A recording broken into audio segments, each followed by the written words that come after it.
Bonjour à tous pour ce deuxième épisode de mes podcasts. Et ce deuxième épisode va s'orienter au niveau du droit, parce que je suis actuellement en première année de droit. Et donc je voulais tout simplement vous faire découvrir un peu les principales bases.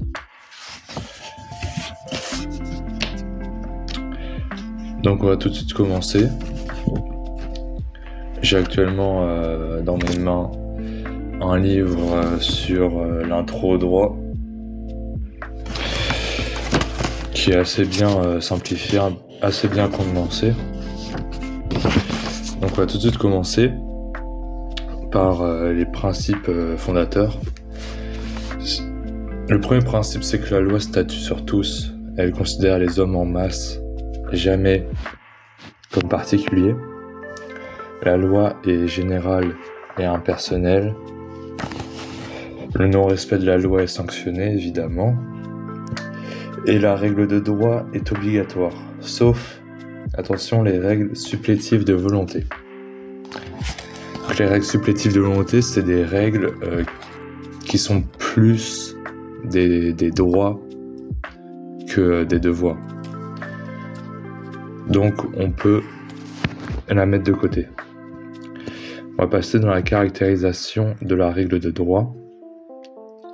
Pour que la règle de droit soit efficace, il faut qu'elle respecte ces règles, et ces règles sont soit de punir, soit de réparer, ou soit de forcer à exécuter. On a un exemple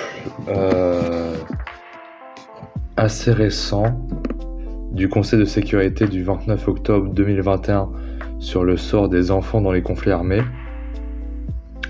Le Conseil de sécurité a disposé, condamné fermement toutes les violations du droit international applicable concernant le recrutement et l'utilisation d'enfants à des conflits armés, ainsi que le réenrôlement, le meurtre et les mutilations d'enfants et toute autre forme de violence. Donc là, on part plutôt sur du droit international, et à la page d'après, on nous dit qu'en droit international public, la violation de ces obligations par un État n'entraîne pas toujours une sanction. Et ce qui est assez vrai, parce que en même temps, c'est super difficile de condamner des personnes sur tout le globe, et même des pays qui ont par exemple le droit de veto, comme avec le Conseil de sécurité permanent, avec les 5 membres qui sont la Chine, la Russie, les États-Unis, la France et le Royaume-Uni. Donc on a par exemple la date assez importante du 2 février 2022 sur le conflit russo-ukrainien, où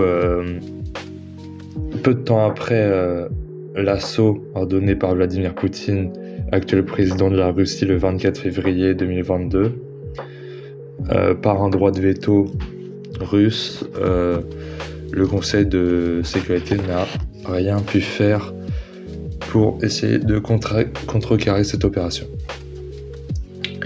Donc après, on a le droit et la morale. Le droit et la morale, on repart sur du droit classique. Le droit et la morale, on l'entend entretenu des relations ambiguës. C'est assez vrai, parce que le droit et la morale, au final, ils n'ont pas la même finalité. Le premier est collectif, donc le droit est collectif, alors que la morale est individuelle. On peut aussi dire qu'ils n'ont pas le même contenu. Le droit est fait de devoirs, mais aussi de droits, alors que la morale est seulement faite de devoirs. Et on peut aussi noter que parce que le droit est fait par et pour les hommes, il est forcément empreint de considérations morales, ce qui est évident. Donc après, on a l'évolution des mœurs avec Le mariage homosexuel qui a été promulgué le 17 mai 2013 et qui fait que la France est le 14e pays dans le monde à avoir autorisé le mariage homosexuel. Si mes souvenirs sont bons, c'est l'article 143 qui stipule que le mariage est contracté par deux personnes de sexe différent ou de même sexe. Après, on a le droit et la religion. Le droit et la religion, en France, a été séparé par la loi de 1905.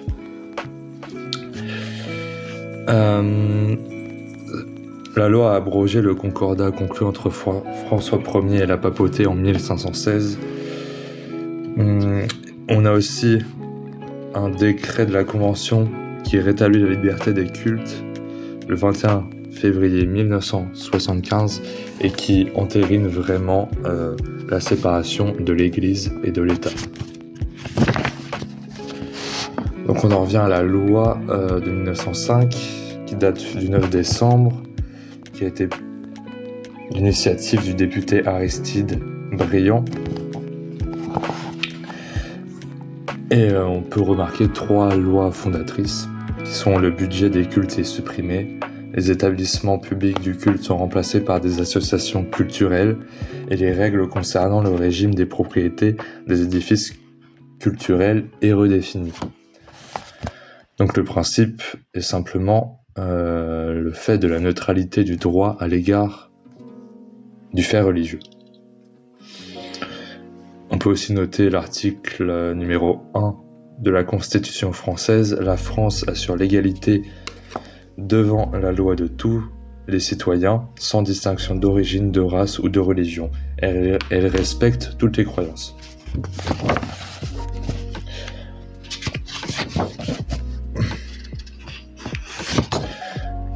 On peut partir sur les sources du droit. Donc les sources du droit, 2 petits points, la loi.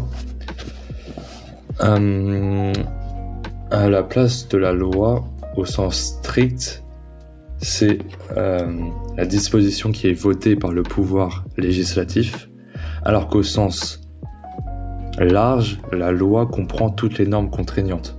On le voit bien avec la pyramide des normes de Hans Kelsen, qui est l'auteur de cette pyramide et donc du principe de la hiérarchie des normes. On retrouve le premier bloc qui est le bloc de constitutionnalité, puis le deuxième bloc, le bloc de conventionnalité, ensuite le bloc de légalité et enfin le bloc réglementaire. Donc le bloc de constitutionnalité, on a la Constitution du 4 octobre 1958, le préambule de la Constitution de la 4ème République, la Déclaration des droits de l'homme et du citoyen du 26 août 1789 et la Charte de l'environnement de 2004.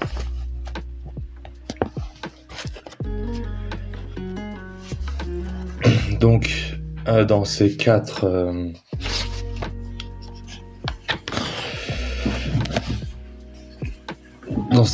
normes, on peut facilement analyser que les principes fondamentaux reconnus sont la liberté d'association, les droits de la défense, la liberté individuelle, la liberté d'enseignement, la liberté de conscience et l'indépendance de la juridiction administrative. Par exemple, l'article 1er de la Constitution dit que l'organisation de la France est décentralisée. La France est une république laïque, démocratique et sociale qui assure l'égalité devant la loi de tous les citoyens sans distinction. Par exemple, pour la Charte de l'environnement, on a l'article 4 qui dispose que toute personne doit contribuer à la réparation des dommages qu'elle cause à l'environnement dans les conditions définies par la loi.